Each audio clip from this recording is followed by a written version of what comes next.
Hey guys, welcome back to today's video. Today is Tuesday, October 28th, 2025, and in just about a week, California will vote on California's Proposition 50, an initiative put forth by the Democrats in the legislature to redraw the congressional boundaries in this state going into the 2026 midterm elections.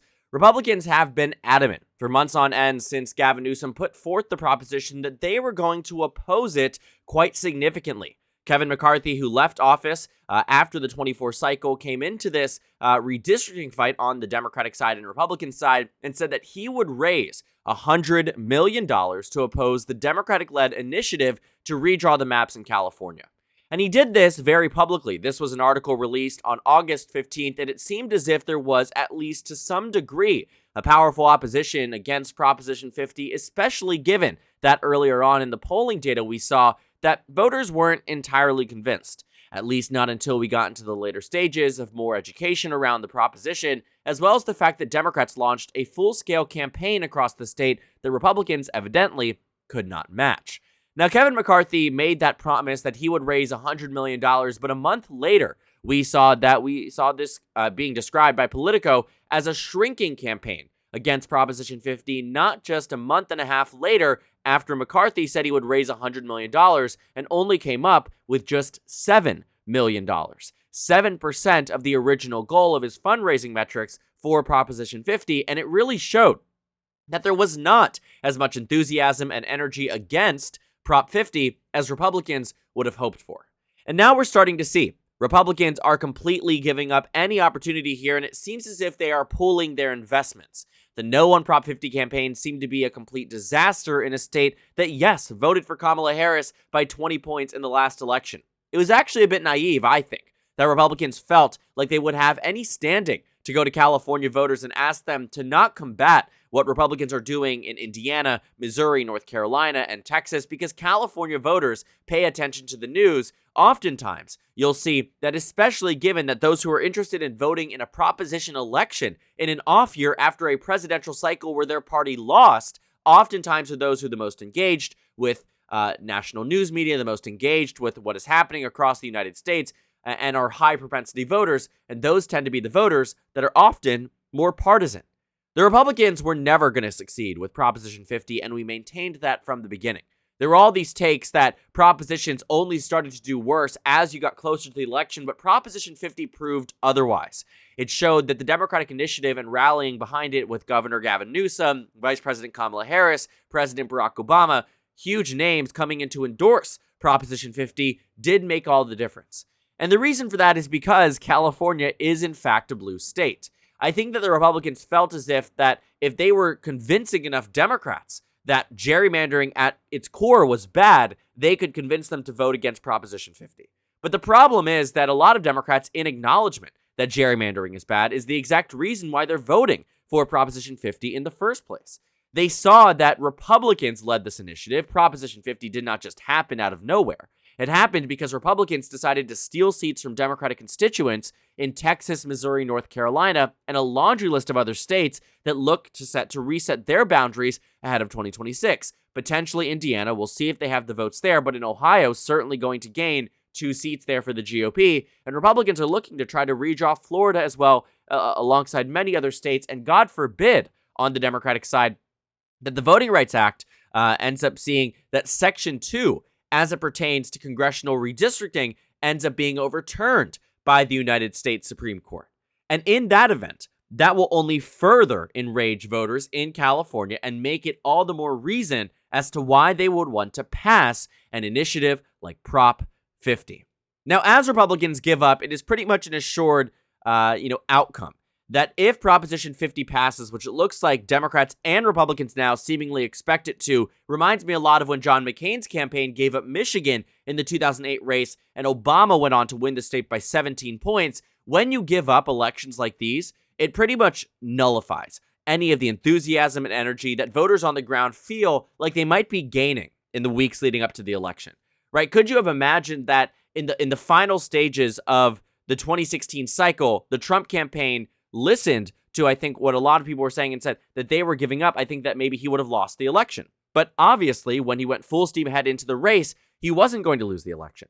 Now, Proposition 50 is far more daunting, I think, in terms of statistical odds than the 2016 election was for Donald Trump. I know it feels like that election is enshrined in history as one where everyone expected Hillary Clinton to win that race, but she had about a 67% chance at winning, according to the leading, thought leaders at the time, which was Nate Silver and 538, which had gotten 2012 entirely right. Feels like we're going on a bit of a tangent here in the history lesson department. But looking forward to now, there's probably a 5% chance that Proposition 50 passes. So I do think the Republican Party is probably right in acknowledging, at least privately. I don't think this is something they wanted to publicly do. But in terms of pulling back on Proposition 50, it seems like it's the right choice because there is no signs of anything wavering. The numbers have only gotten worse. The data that we saw, Politico actually released one of the first polls of the cycle between July 28th and August 12th. They were the first poll in the field that actually took place before the language was released, before it passed in the legislature. And so in their framing, voters did oppose it, 64-36 across California. Politico wrote the article as if Gavin Newsom was going to be in a bad place and it was only going to get worse. But guess what? It got a whole lot better. The data where Emerson College had the first one released showed that voters preferred Prop 50 by about 8 points, but 42% of California residents were undecided. And that actually made a lot of sense. At the time, there was a lot less education around it. No top names were endorsing it, and it seemed like it was a bit wavering in terms of how it would go. As we've gotten closer to where we are now, the most recent Emerson College poll, remember, they had the Democrats up by 8, now have them up by 20. And instead of 42% of this state of California, I almost said country, it is practically a small country, 42% were unsure. Today, that is reduced down to 6%. And a big chunk of those unsure went all the way into the support column. The difference in support has gone from 33% to 57%, a 24-point increase in just about a few months. And so that really goes to show exactly why Republicans, who realized that this campaign from September was shrinking, that they had all these wild ambitions in August where they adamantly believed that they were going to be the party that stopped these initiatives. Kevin McCarthy, who led this initiative too, is now seeing consistent pushback from members of his own party who said, you let us down. Governor Arnold Schwarzenegger has been going all across the state campaigning against Prop 50. He's someone who in his cycles, when he won his elections, was a Republican from California. In 2006, he won across the state and won nearly every single county. In 2010, we saw the Democrats took back the seats here, but there were still signs that Republican leadership was respected. He actually was ushered in a recall election.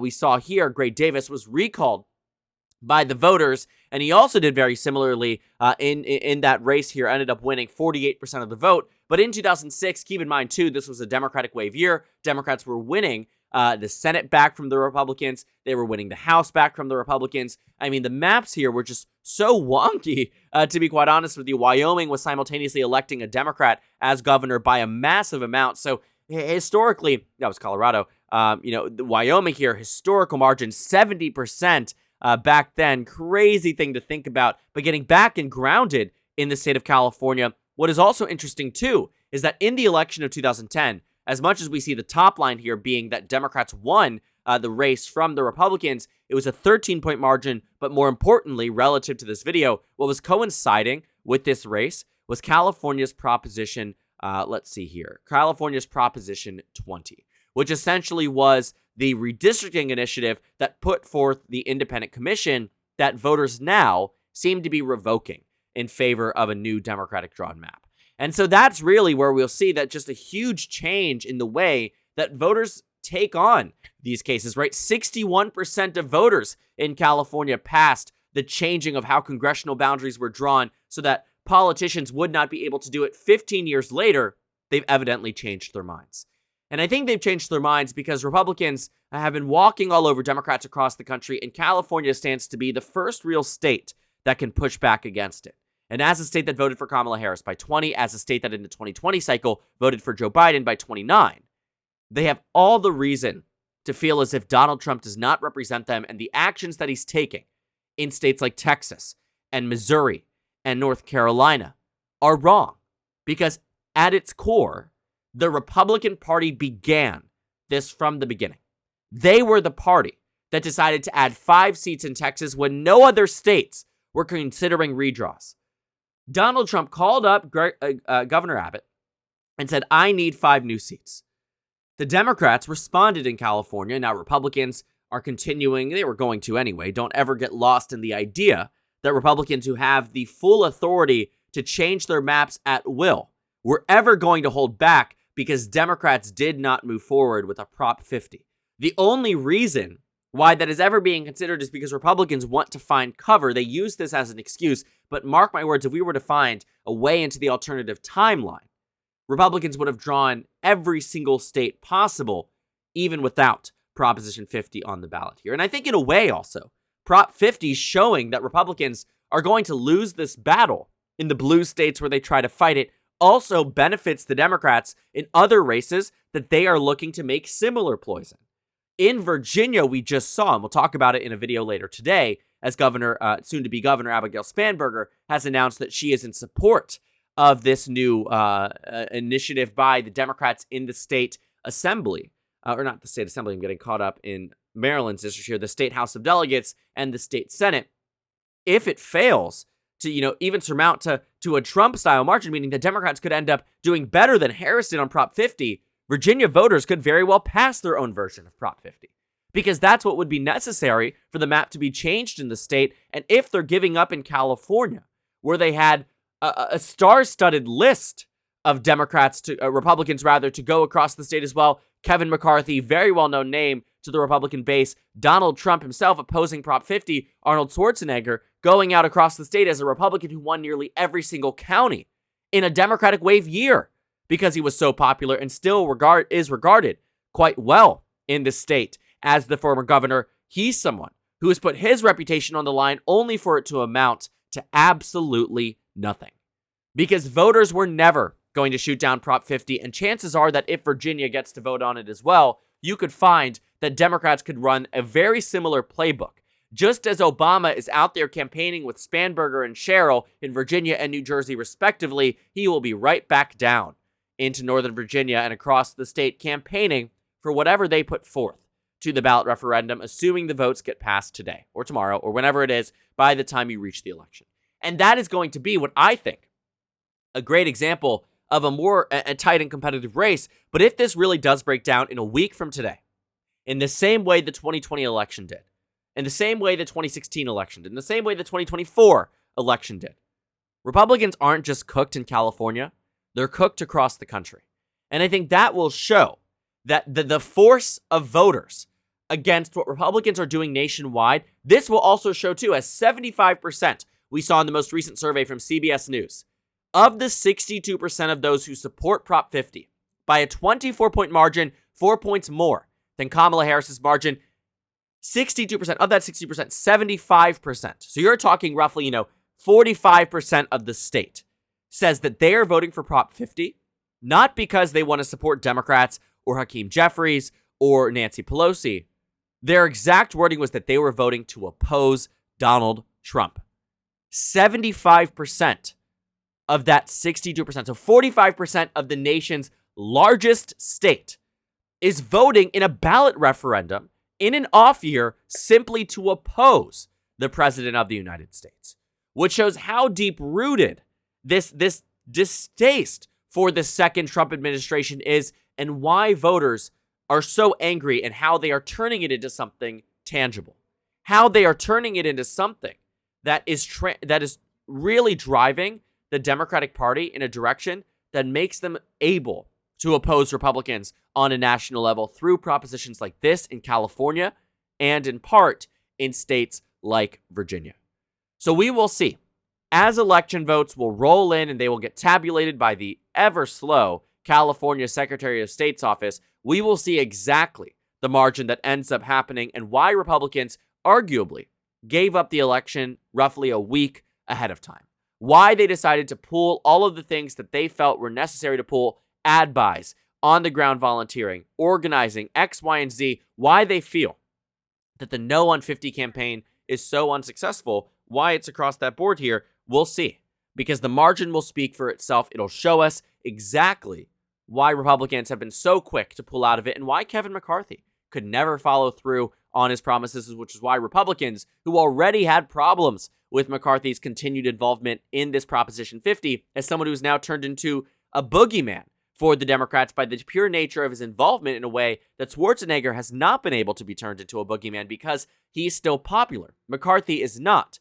I think Republicans are going to learn a lot of lessons from this, and I think the main one is that Democrats are, in fact, willing to fight back against them in a very national and very public way. And in California's Proposition 50, Democrats are going to find exactly that to push back against the Republicans who have been stealing seats across the country in Texas, Missouri, and North Carolina. And now they're going to give them a taste of their own medicine.